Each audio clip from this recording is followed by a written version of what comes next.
আজি মুন্নি আৰু মোৰ লগত গুৱাহাটীলৈ যাবলৈ ওলাইছে মা আৰু পাহি, মানে আমি আহি আছোঁ। আমি যাম ট্ৰেইনত, মানে মই ট্ৰেইনত বহু বছৰৰ পাছত উঠিম। মানে ক্লাছ 10ত মানে মেট্ৰিক দিয়াৰ পাছতেই মই গৈছিলোঁ কলকাতা, তেতিয়াই যোৱা আৰু উঠা। আজি ইমান বছৰৰ পাছত উঠিছোঁ, তাকো নগাঁও টু গুৱাহাটী।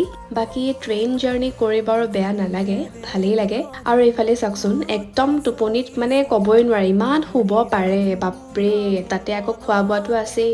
আমাৰ প্লেনটো অকণমান বেলেগ। মোৰ এক্সাম আছে ফাইনেল 17ৰ পৰা, আৰু অকণমান মোৰ গাটো বেয়া, মানে সেইটো কাৰণে মায়ে ক'লে যে তুমি ঘৰতে থাকা আৰু।